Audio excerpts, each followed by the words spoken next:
So welcome, good morning. Morning. Good Shabbos. So we'll turn Parashat Acharei Mot. It's on page, anyone has? 679. 679, thank you. And I really want to focus today on the first chapter 16 here, although in looking at Acharei Mot. Is that the Yom Kippur chapter? And yes, it deals with Yom Kippur, although we'll actually see that there's a later section in Acharei Mot, which we read on Mincha in the afternoon of Yom Kippur, which we'll touch on as well. Well, that's the other. That's the other half of Acharei Mot. The other half of Acharei Mot, which also is perhaps the other half of Yom Kippur, which we'll talk about. But I'll just mention before we start reading this parasha Acharei Mot, the beginning deals with what the Kohen Gadol was to do on Yom Kippur, and I think it's noted here in the bottom, but this parasha falls roughly midway between last year's Yom Kippur and next year's Yom Kippur. This year, I think a little closer to the coming year's Yom Kippur because it was a leap year and there was an extra month. But it always falls roughly midway between. And some rabbis pull a message from that, that there's never a bad time. We're as far as you can get in the calendar from Yom Kippur, and yet we're reading here about what the Kohen Gadol does, what the high priest does to atone for sin. And there's a message many rabbis pull that's saying there's never a bad time. We can be as far from the Day of Atonement as you can get, and still we're reading front and center about expiation for sin. And there's a message here that really there's never a bad time to atone for sin. It's always a good time. And you mentioned, is this the Yom Kippur section? I also want to point out the term Yom Kippur is not a term that we hear for this day in the parasha. It actually refers to the day as Shabbat, Shabbaton. The term Yom Kippur actually comes later on. It actually isn't a term that we see directly in the Torah in that way. So I think we can start reading. Is there anyone who wants to start here reading with us verse 1? We're on page 679. Start. Yeah. The Lord spoke to Moses after the death of the two sons of Aaron, who died when they drew too close to the presence of the Lord. Good. So first, anything notable or anything interesting or questions about this verse? Yeah. We're supposed to get close to Hashem, but yet didn't work out in this case. So they drew too close. And what were the words? Bekor vatam lifnei Adonai. In there, getting close to Adonai is a more maybe literal translation here. Well, first, when did the sons of Aaron die? Can anyone refresh us? That strange fire? It was right after the opening of the sanctuary. So right. That's Actually, what I'm Ken trying to say. mentioned actually this in his class on Thursday night. But right, they performed what was called in the Torah an esh zarah, a strange fire, an alien fire. The rabbis, talk about them having been intoxicated and not being mentally fit and prepared to enter and performing the ritual sacrifice in the wrong way. Nadav and Avi. Nadav and Avihu, correct. Also, interestingly, it didn't just happen in the parasha we read immediately before. You actually need to go back a few parshiot, the parashat Shmini, to actually find the story of Avihu performing this and passing away. Yeah. Do you think it's possible? I mean, where did they get this idea? It had to be from perhaps idol worship, something that they had seen, and that was really why they were punished. I mean, why didn't you give the guys warning? I mean, this is all new to. Why aren't they given warning? Well, I mean, it's a new practice. I mean, we're starting a new, what are they, ritual. They had to get their idea from somewhere. okay, so where do they get the idea from? The rabbi, do you have a thought? I mean, the rabbis discuss it being intoxication, that they're drunk and they're not able to comprehend, right? They're not able to. Yeah. To perform properly. And this is a God, saying through their deaths, that you're not worshiping me, right? And that's that's kind of the first of the 10 commandments and the second of the 10 commandments. I mean, this is primary. We see even in the episode of the golden calf, Moses pleads on behalf of the people and Hashem says, relents and says, okay. But even then, what happens? There's a major plague and wipes out thousands of Israelites, right? But yeah, But they had warning. Men didn't have warning here. Yeah, but It's well, like he was trying to get rid of them. yeah, but in the Torah, in the Parsha itself, I think it says, unauthorized fire. They right, an Eshtarah, an says it explicitly. And so the question is, what does that mean? What is unauthorized fire mean? I mean, there were conditions that were set before in certain places on how you handle a service like that. Right, our understanding is that the Kohanim, the priests, got this instruction. They knew what was appropriate to do, and Nadav and Avihu intentionally, whatever the reason might be, intentionally chose to do something differently than what was prescribed Right. by God. It was spontaneous. It was spontaneous, something that was spontaneous, right? Possibly, we could argue that. I want to make sure that everyone has a chance, but yeah, possibly. This has always bothered me. Oh, this verse here, Yeah, that, or the whole story, this narrative of the. just, just that they didn't do what they're supposed to, and that at the end of them. No, it is, I agree. It's a challenging story, and Sheila's point, right? It's hard for us from a modern lens to comprehend what could they have done so badly in this instance that caused them to be zapped and killed, right? I keep thinking of some of my Orthodox friends who say, no, you do this way, not that way. Yeah, So what you're Because there's doing an is, appropriate way to do things, Yeah. yeah. but that doesn't mean that you kill them. Well, so it's interesting. I'm not on the meeting. have an answer for that. We see that this is what happens in the Torah.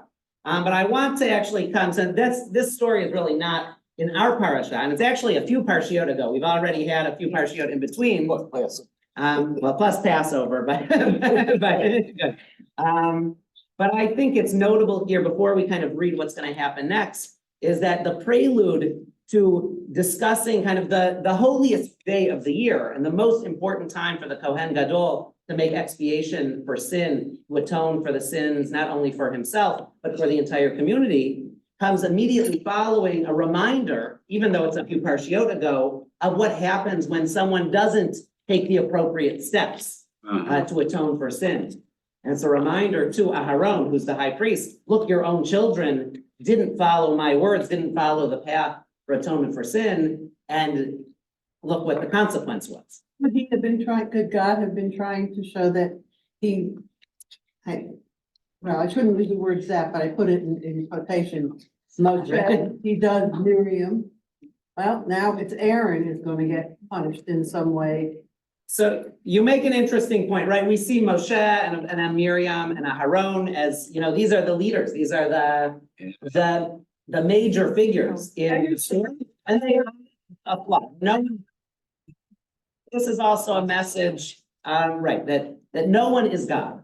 yeah, Lest you think Moshe or Miriam or Aharon are godlike, they all have their flaws and all get punished, all have consequences.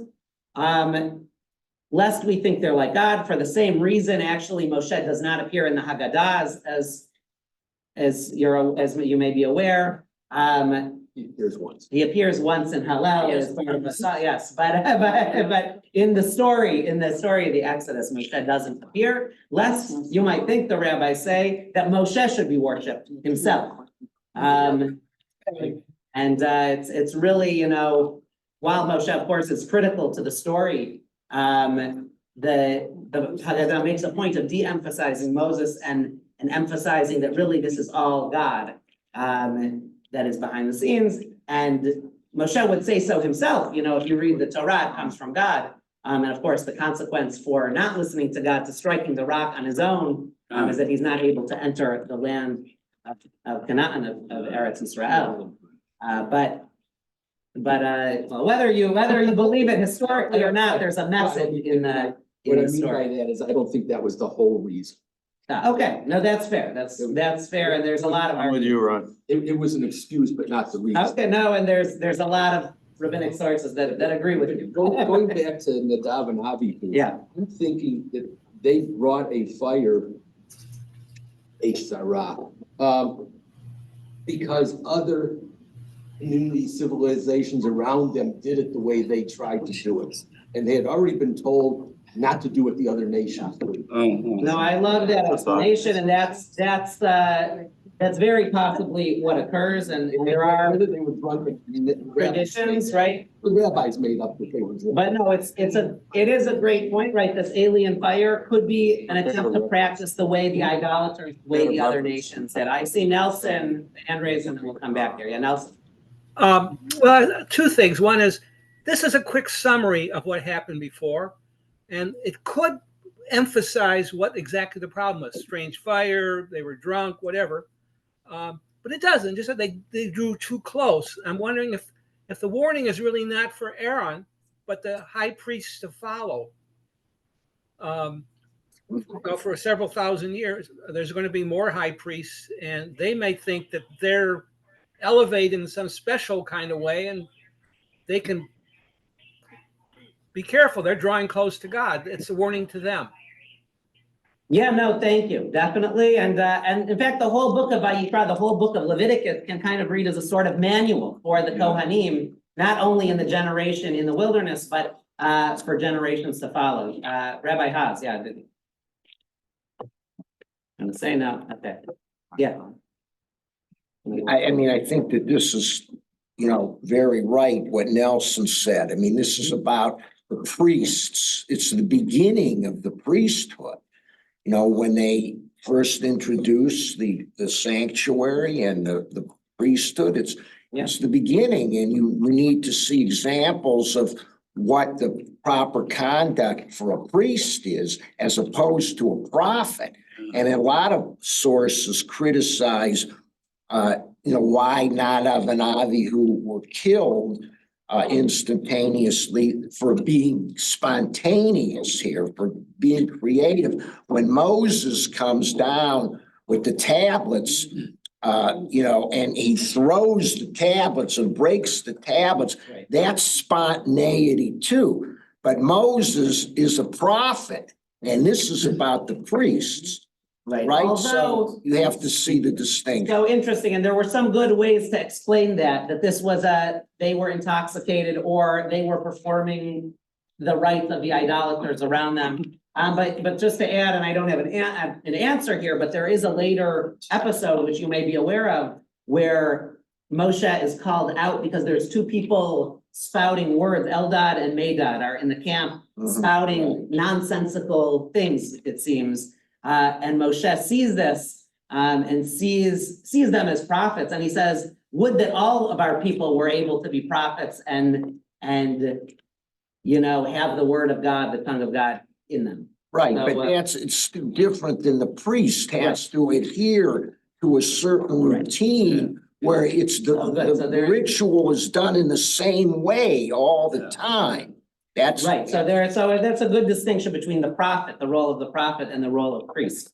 And we'll move in, because you mentioned the prescribed nature of priesthood, and I think verse 2 here, continues if we want. Is there someone that you want to pick up, Larry, and we can go around? Yeah, and we'll go around and you can pass if you want, but Tell your brother Aaron that he is not to come at the will. word said to Moses, tell your brother. I'm sorry, Yeah. Moses. Moses. Tell your brother Aaron that he is not to come at will into the shrine behind the curtain in front of the cover that is upon the ark, lest he die. I appear in the cloud over the cover. Okay, so stop here. So we'll move on in just a second, but exactly right. In contrast to what Nadav and Avihu did, right? God is telling Moses to tell Aaron, you can't just come in front of the ark, in front of the place of worship whenever you want, because God's presence rests on it, and the Torah is pretty explicit, actually. If you come face to face with God, you won't survive. This curtain in the ark here is talking about, is that the Holy of Holies, or is that the normal place where they do the sacrifices? In front of the cover that is upon the ark. The parochet, it covers the Holy of Holies. It covers the Holy Okay, of Holies. so you can't go to the Holy of Holies. The boys, you should excuse the expression, were trying to go into the Holy of Holies. They were just trying to do a sacrifice outside. So it has nothing to do with. I need to go back to the It specifics, has nothing but, to do with them. well, it doesn't. Maybe, but it does have to do with the prescribed nature of how you. Right. But follow let's go God's back to the instructions. specific spot for a second. Yeah, It we seemed can. to me they were offering an incense kind of offering, which would have been at least inside. It would be inside, but not the Holy of Holies, which is what this is talking about. So what if they went a little further? Well, we don't know that. No, but we could speculate. It's all speculation anyway. We don't really know what they did. So it's an interesting point, and I don't want to go, I'll look back to see. Just saying. Here, they were going into the Mishkan. We read, in fact, there's 4.5 parshiot dedicated to the building of the structure of the Mishkan, of the tabernacle. And there's the inner sanctum, which is where the Holy of Holies are, the outer sanctum, which is still very holy. So I don't know, which is where the took place. So I can't speak, I need to look and see what the Torah says and what the commentators say. I don't know that it specifies exactly. I think it might be a little bit vague, maybe on purpose. And it may be. But it's also, I think, interesting to note that it all depends on timing also, because when the presence of the Lord, if you will, is in the Holy of Holies or about the Holy of Holies or about the tabernacle or wherever or however that might have been, that's one thing. But when they're moving the camp, that's a completely other thing. Because all of those items are moved Right, they're all by human beings that are Levites, not necessarily Kohanim at that point.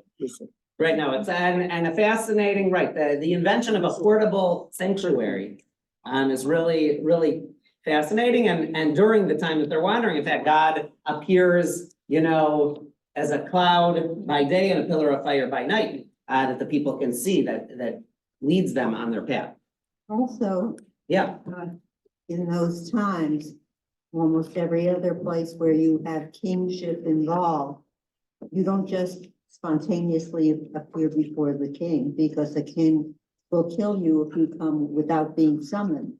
If there's a time and a place. it's a good parallel. God is king, you can't just come, it's there. It's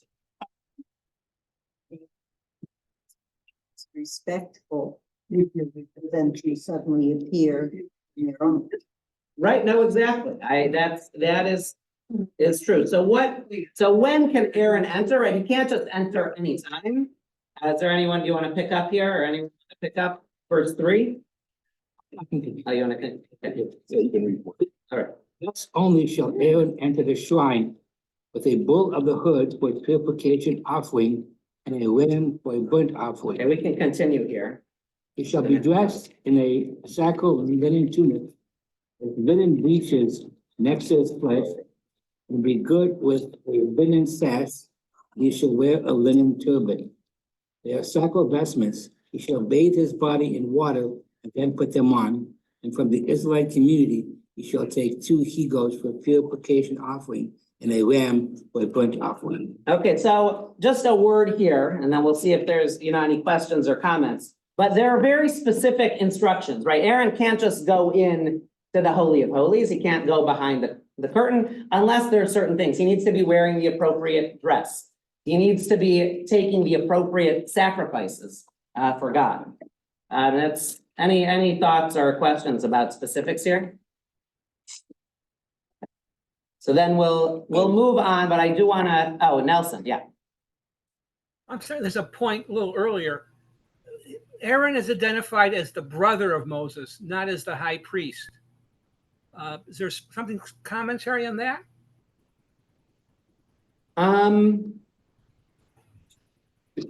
Is he ever called the high priest up to this point? Not that I need to look through. I don't know of any specific commentary. I mean, I think he's always referred to as Moses' brother, if I need to think back, but I believe he's always referred to as Moses' brother. We know that they're Levi'im from the very beginning of the narrative. It says one Levite marries another Levite and they have a child, Moshe. So we know that they're from the line of the Levi'im. According to our tradition and the Masorah and the Midrash, the Levi'im are named the priests and the highest highest elevation of spirituality due to their non-participation in the episode of the golden calf, which we hear of, a number of parshiot ago. So I'm gonna apologize for being a little vague without citing my sources specifically, and maybe you can fill this in. But it seems to me in a similar study, one of the things the rabbis do in the Talmud is both in a positive and a negative way, draw a distinction between the corruption in the Second Temple and maybe original worship, either First Temple or Aaron himself, by talking about how the high priest had to have a rope tied around him so that he could be pulled out. Good. So the rabbis talk about this, and actually the verses we just read, talking about how you worship, and specifically this is the rite on Yom Kippur, the holiest day, becomes the origin for what we still do to this day, the Avodah service. Which if you stay on Yom Kippur until 1:30 in the afternoon, we eventually get to. Which actually is derived from these. It's very verses. dramatic. A dramatic kind of retelling of what happened during the temple times. And the rabbis pulling on how important it is, to follow exactly what's prescribed. Say the Kohen Gadol, and we learn from these verses, the high priest could only go into the Holy of Holies on one day a year, on Yom Kippur. In fact, no other person, none of the other priests, no other Levites, no one else was ever allowed in the holiest of holy places inside the Mishkan and what later becomes the Beit HaMikdash, the temple. Imagine a place so holy that you can never step foot in it. I wonder, how the builders were able to construct it, or at what point it become. It's kosher enough, if nobody can. If no one can step foot in it. Those are good questions. But Did that mean that Aaron was the only one that could take it apart when they were traveling? well, not necessarily, but not necessarily. That's a really good point, though, in comparison to the earlier discussion, because while they're wandering, and if one is at war and the ark is going with you into war, everybody can see it. Right, so the ark is. Once there's a temple, only the high priest can see it. It doesn't come out except for war. Right, and we have an episode, and you just said, but we have an episode in the books of the prophets. I want to say the books of the kings, but I need to look exactly where the ark is covered so that you won't accidentally gaze upon it. But at one point it falls and gets uncovered. The two people, right? Does this. They Tries to stabilize it and ends up just as bad as. And he gets it. So it's very clear whether you believe the story or not, historically, it's very clear how important, this mandate to not look upon the ark was. My ignorance, but so the idea that it was forbidden to go in the Holy of Holies, is that from God, or where did that? So it comes. It derives actually from this story. If even the Kohen Gadol can only go in such a prescribed way, all the more so no one else that doesn't have this higher level of spirituality, it can't enter. So that's the way the rabbis interpret it based on the story. It's not in the Torah then. I don't believe anywhere in the Torah it specifically says that no one else can go, but we see numerous places where people look upon God and die because of that. It's like the sun, come to think of it. There's the sun god. And if you look at the sun, you can literally be blinded, as we were instructed among It's us. an interesting connection. Same with Icarus. And Icarus, right, there's interesting connections we can find historically. But I want to just finish, because you mentioned about the robe, that Aaron could only go, only the high priest could go only one day a year, but had a very prescribed ritual. And the rabbi is right that there was a long rope tied to his leg, because God forbid he doesn't do everything properly. And he dies inside the Kodesh HaKodeshim, inside this holy of holy places, and no one else can go get him. So they have this long rope to drag him out, just in case he doesn't do everything properly and God smites him, right? Are there any reports of that ever happening with, There are no reports of that ever happened. There are no reports that ever happened. But that is how seriously the rabbis took, the sanctity and the holiness, that only this one high person who is on the highest plane spirituality can go to this space only one day a year. And that's Yom Kippur, yeah. And in terms of Aaron being the highest level of spirituality, how did he really achieve that? I mean, he went with Moses to the Pharaoh because he could do the talking. He sort of went up Mount Sinai a little bit. He directed the golden calf building. So how did that elevate him to the highest spiritual level that he's the only one that can enter the Holy of Holies? Because He's appointed by God as Moses' brother. He's probably the best answer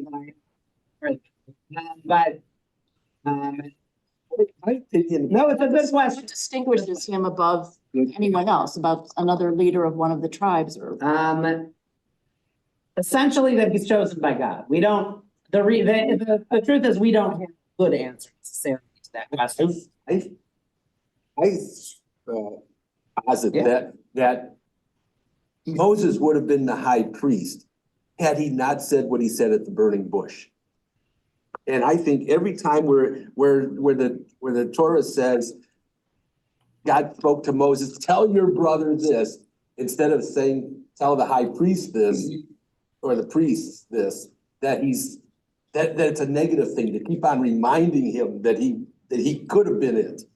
Right. Well, and note that he's not speaking here to Aaron directly. He's actually speaking to Moses, the face-to-face, kind of the only person in the Torah that we see God speaking to in this manner, is so close, is Moses. So even Aaron is the high priest. There's a couple places where it says that he talked to Moses and Aaron. And there are, yeah. That's one place where he spoke directly to Aaron. There are, yeah. Aaron does have some, but not quite to the same level as, we constantly see, if you've ever read from the Torah, you listen, right?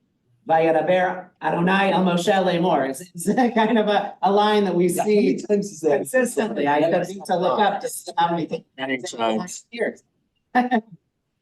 Possible that God wanted at this point to separate priesthood and the king. The line of yeah. A division of in government. Right, and you mentioned here, right, that there's a distinction between what prophecy looks like and what priesthood looks like. It's also, But certainly in Egypt, the Pharaoh was the high priest, and there was a high priest, but he was. That there's an intentionality that it shouldn't all be the same person.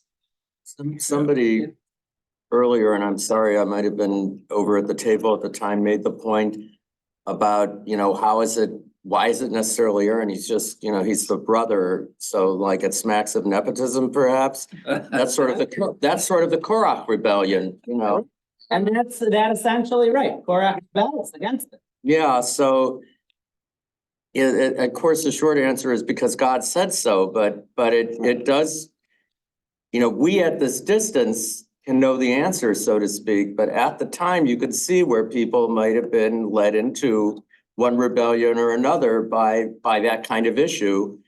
And then I had a question just about there are a lot of things that we read that are different about what we do versus what was being done in the ancient world. And one of them is that temples had a statue of whatever the god was in them. And at least it seems possible that more than just whatever the high priest of that cult was got to look at the statue.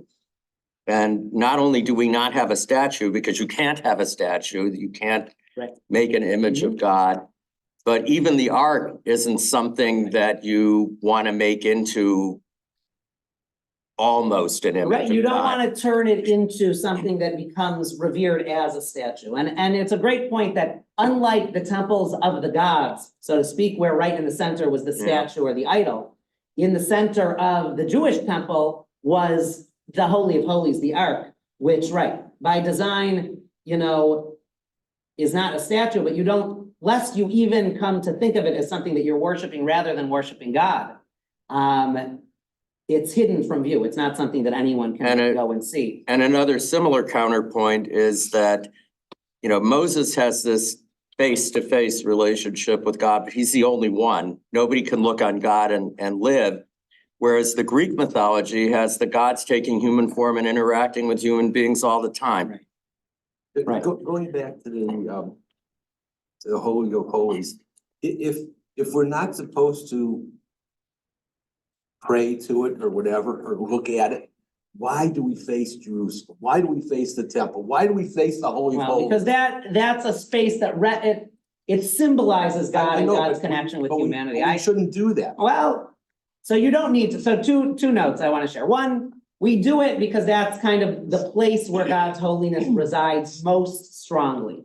But I will say, if you can't face that direction, It doesn't matter. it's okay not to face that direction. In fact, our own sanctuary did not face that direction. I'm saying purposely not but- face that direction. It's interesting. It's not how the tradition I know developed, it but I isn't. hear what you're saying. But the Talmud actually goes, if you're on a journey and it's too dangerous or not possible to turn, you should pray, where you are, because ultimately God is all around us. We also pray towards the Torah, which takes precedence actually to facing east, and what we do in our sanctuary, because that represents God's holiness. An important point, during the processional around, it's custom to kiss the Torah, that's the Torah kiss, but it is important to remember that when we do this, we recognize that the Torah is symbolizing God's holiness and God's, and there are some rabbis that warn against actually the processional and kissing the Torah, lest you come to see the Torah as what we're praying to, and turn it into an idol of sorts. And we need to be mindful when we kiss the Torah, when we see the Torah coming around, that yes, the Torah is holy, but what makes it holy is God, and a gift, being a gift from God essentially, and not that the Torah itself is the object that we're. There are people who also request the rabbi to open the ark for them. So, there are various circumstances and they want to appeal to Right. God. And something we do, of course, at Ne'ilah and Yom Kippur. But this is when they're not even doing that. This is when, just during the day, they say, Rabbi, I want to go. Oh, yeah, certainly. Yeah. And again, that's very powerful because that's a place that represents the holiness of God in the world. But again, it's important to be mindful that we're not worshiping the ark itself or the Torah is in the ark itself, but that it's a place where we believe is the strongest conduit, if you will, for our prayers to be heard by God. There's one I wanted to mull over, the fact that Aaron differentiates himself where after the death of his sons, he did not speak, he did not. Now, Aharon is silent, right? We don't see Aharon say anything, right? Right. The rabbis, there's different commentaries on why that is or what's going on. It's, the fact that he didn't speak back to God or defend himself, that he recognizes that he is in a position where he has to defend what the priesthood does. Right, perhaps, and that's what many commentators say, and others, right, say, in mourning, he's in such shock, even that he's not able to speak. But yes, it's a good note that Aaron doesn't respond. There's no words from Aaron. I want to move on here. I'll just read the next few verses. You want to go faster. Well, no, we're not going to get that much further, but I do want to come to a very, one of the more unique or most unique rituals, perhaps, in my estimation. Azazel. Right, the goat of Azazel. So Aaron I'm reading verse 6 here on page 680. Aaron is to offer his own bull of purification offering to make expiation for himself and for his household. Aaron shall take the 2 he-goats and let them stand before the Lord at the entrance of the tent of meeting. And he shall place lots upon the 2 goats, one marked for the Lord and the other marked for Azazel. What happened to the ram in verse 5? He take 2 goats and a ram, and now he's sacrificing a bull. And the ram. I didn't look at that. I will need to get back. The ram is lost. What's the word? It's possible that it's the same thing. The word in Hebrew is par in both cases. I'll need to look at what I'm not sure if this is just a translation issue or there's more to it. I need to. It says that you shall take 2 he-goats. Correct. So, the rams, 2 he-goats. Well, it might be the bull here that's actually already offered. I don't know I need to look to see if there's anything to that, or it's simply a translation. That's It says he shall slaughter his bull of purification. right. So that. I have a feeling the ram and the bull are one and the same, but let's but we did to the 2 he-goats. Well, in the Hebrew, they're the same word. Well, one's a par. I've been doing. Okay, I will look. I will get that. But there's, yeah, Elliot. In terms of making expiation, only a couple days ago when Cantor Schiffman spoke here, I heard him say something that was, to me, very attention-getting. So when we make Kiddush, at least at one point in time, it has something to do with making expiation for sins. The original. Could you Right, explain that? So I'll share a little, right? Because And the wine was used, I don't know if we see it right in this spot, but wine was used on the altar. Just like there were animals that were sacrificed, there were also wine libations, which were used in addition as part of expiation for sin. And his argument was that the wine, because it was used for expiation for sin, it then, over time derived, it's a holy, wine is holy. And so when you're using wine, part of the derivation of wine moving into our tradition is that wine is a sign of sanctification. It shows that expiation for sin from the time in the altar. should we be thinking about that on Shabbos when we make Kiddush? That they're making expiation for our own You sin? can. I don't think it isn't what we think of as Kiddush today. Yeah. But wine What we think of has been important, Holy sanctification.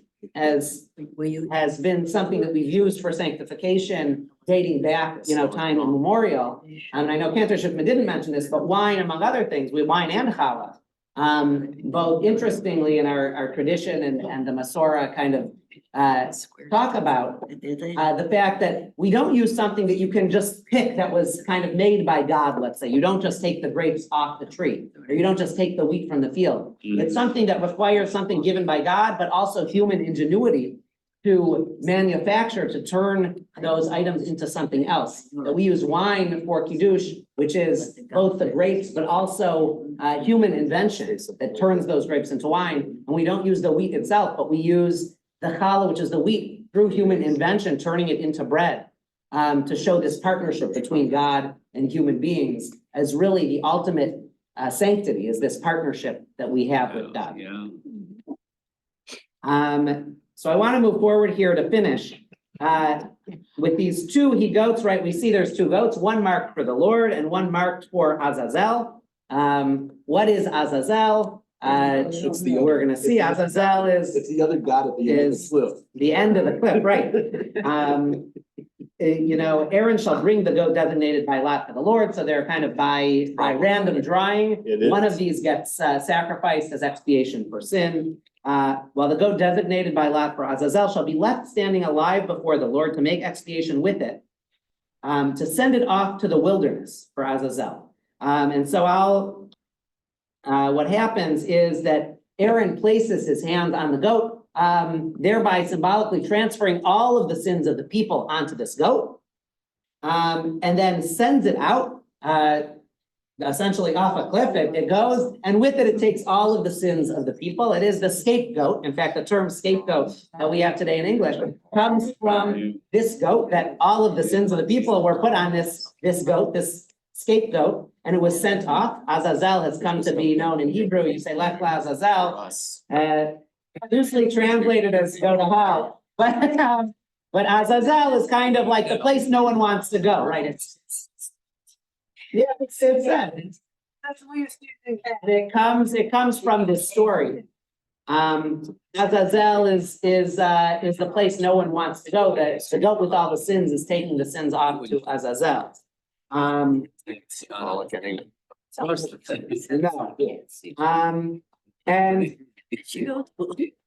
And ultimately, right, the scapegoat is dispatched.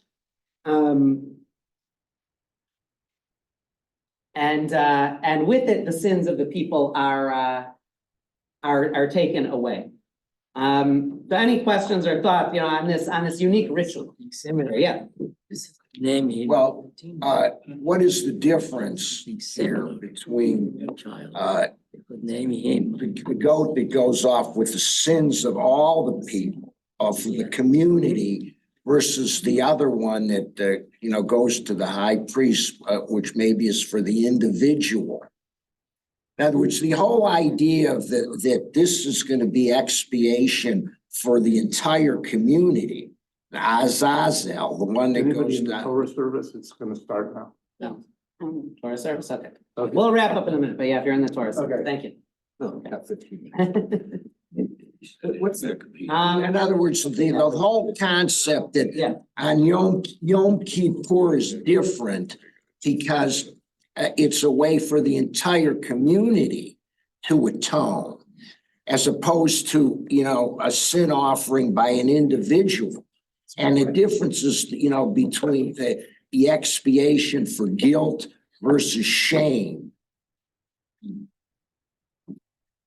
Because shame is something that the individuals are, that their reputations or their credibility is undermined when they do something that everyone knows about. Right. And so that the whole community, the idea of the goat that goes to Azazel is to help expiate, this sin of shame. Is this something that you've? Right, so the only thing, I'm sure there's more, and I'll need to look right here. I will point out that there's sacrifices every day of the year in the normal fashion. Right. And so Yom Kippur is both the everyday, expiation for sin and more. Right. So I need to look and see what commentaries say, but there's kind of a differentiation between the expiation for sin that happens, regularly and during every day of the year, and Yom Kippur is not seen as other, but rather elevated to a higher level. In fact, Shabbaton, the phrase that's used, says that it's not other than Shabbat. We actually, all of the observances of Shabbat are held on Yom Kippur, but it's elevated. In fact, it's the only fast day that can supersede Shabbat, and that's why Yom Kippur could fall on Shabbat, whereas no other fast day of the year, Tisha B'Av, is the 9th of Av falls on Shabbat. We actually push it off a day, or the fast of the fast of the firstborn, for instance, next year. Passover actually begins on a Saturday night, which poses some interesting issues and logistics. But the fast of the firstborn, which normally would be the day before, which would be Shabbat, is actually pushed earlier, actually to Thursday, because we also don't have a fast that even ends into Shabbat, other than Yom Kippur, which can supersede. But yeah, sorry, yes, and Ron, and then Nelson, yeah. You asked if we had any thoughts. I think that scapegoat was a English word that was created by a non-Jewish translator of the Hebrew Bible. So the word itself, I think you're correct. and the word wasn't invented, the English word wasn't necessarily invented by Jews, but it's based on this story, yeah. And I think, as you alluded to, Yom Kippur and other, I don't think that we can, this idea doesn't work for us really because we can't pass on our sins. We're responsible for our sins and we have to find another way to atone for them, not to Good. pass So, the goat or whatever. so it's interesting, right? And we don't believe that the scapegoat is by itself enough to expiate for sin. It expiates for sin, but the way our tradition developed, right? You pray to God for forgiveness. Today we don't have a literal scapegoat, but our prayer service expiates for sins, but only once we have done the work of teshuvah, of asking for forgiveness. And then, well, just to extend on slightly, it's sort of interesting or disappointing that Jews are often the scapegoat for the world's Right. problems. It is a sad inversion of events that the scapegoat comes from the Torah, and sadly throughout history, the Jewish people have been scapegoated far too often, yes. I'm looking at verses 6 and 11. Yeah, They are identical up to a point. okay. Why is it repeated before and after the two he-goats? So it's a good question. I don't know the answer, but I will look it up. It looks like it could be at least potentially interpreted as it's a unit of activity that starts with a general description of the activity and then everything else is specific. Yeah, that's what I'm thinking might be the case as well. That there's kind of a general description of what happens, and then God goes into details about the specific order, which does happen on occasion in the Torah. I was thinking, usually when something's repeated, it's for more emphasis. Well, right, either for more emphasis, but it also is a great, cause. I see Nelson here in a second, but when there's things repeated, it's a great jumping off point for commentators to share why these things are said and that no word is superfluous, and many commentaries and interpretations come from things just like this. So, you'll look into it. You'll come back and tell us. Okay, Nelson. Yeah. Does the name Yom Kippur come from the idea that he cast lots to pick between the two goats? So that's an interesting question. So really it comes from haparaz, is the word lechaper is to atone. So it doesn't directly come from that, but there is a play on words that the rabbis use that the closest holiday to Yom Kippur is that because Yom Kippurim is the day like Purim, and Purim of course does mean lots. And the rabbis play on that. Days that should seemingly be no further apart from one another are actually very closely connected, and I think that's there's a discussion for another time, and I'm happy to do a teaching on that in the future. But the rabbis do play on that connection that Pur means lots. I just want to wrap up here by turning to the second half. We don't need to look at the word, but the first half of Acharei Mot really deals with what the instructions were for Yom Kippur to atone for the people. The second half actually talks about forbidden relationships and is actually what's read traditionally on the afternoon of Yom Kippur. And while on its face, they might not seem to have anything in common, it's interesting that the second half of the parasha is read on Yom Kippur.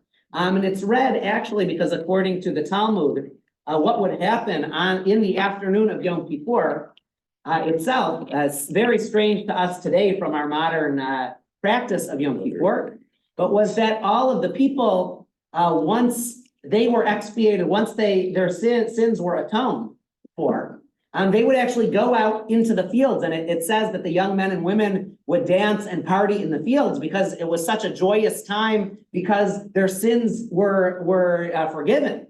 And it talks about men and women and people mating with one another and essentially finding their partner on Yom Kippur. And this reading is actually a reminder to the people who are so happy, who are so joyous, who are finding their partners and mating, of which relationships were okay and which relationships were not okay during this time. And we sometimes think of Yom Kippur as a somber, solemn day, and it is. But I think it's also, good to remember, and to keep in mind that in many ways, Yom Kippur, while it is somber and solemn, is also a very joyous day, because it's a day that we recognize in our tradition that we, through our process of tshuva and through our process of prayer, we say tefillah, tzedakah, tshuva, we say that we have the power ourselves, that God gives us the power to atone for sin, to do things that will atone for sin, to make amends for action. Guilt, And what? to relieve To guilt. relieve guilt, yes. Right. That we can, through these actions, and the Kohen Gadol, through these actions, actually gives us a fresh start. Gives us a tabula rasa, right? Gives us a clean slate. In fact, why we wear white is for purity traditionally on the holy days on Yom Kippur, is that God is giving us this gift. And in medieval times and ancient times, this was a great party, a great festival to end Yom Kippur. And is actually why we read a seemingly strange to our ears Torah reading on Yom Kippur afternoon. But yeah. We're also spiritually lifted because it's a way of trying to get closer to God, to be restored, to restore that relationship with God that we get away from through our sins. Thanks. Yeah, no, beautiful, right. It's a way of making our relationship to God closer by the sins kind of keep us far apart, and that our tradition says that we are closest to God spiritually right at that end of Yom Kippur, right? The Ilah, and that's why the tradition has been to open the ark, is that at that moment, the gates of heaven are open. It's kind of the last moment that we can have to say our prayers, to make that connection, so that we can have that clean slate for the year to come. Is there any difference between tahara, kapora, like you said, which is atonement, and tahara, which is purification, in terms of these sins and in this story? Kapara leads in some ways to tahara. You can't be pure. You can't be in a state of purity if you have sin or something impure, and sin is something that's considered as impure. So they're related but not directly connected. I'll can look into. Does it have to do with these between the two goats? That one the one that goes to Azazel is more for purification, and the other is for guilt. For guilt, the Asham. Okay, no, it's interesting. I need to look more into that. But yeah, there are different sacrifices are for different items. So like there's the guilt offering is one type of offering, and the Azazel represents kind of a different, maybe it represents purity, right? I need to look into it, but it represents something different. The other way around. The people are, or the opposite, maybe, yeah. All right, you're gonna, I don't know what you're. And then say. we'll. I don't know what you're gonna say about this. The first commandment in the Torah is to be fruitful and multiply. Is that not correct? Okay, yeah. Well, now that we've been purified on Yom Kippur through these expiations, the first thing you want to do is to multiply, so you're gonna make. Okay, well, perhaps, perhaps, it's an interesting idea. I want to wish everyone a Shabbat Shalom. And a reminder here that even though it's kind of at the farthest point of the year from Yom Kippur, that it's never a bad time.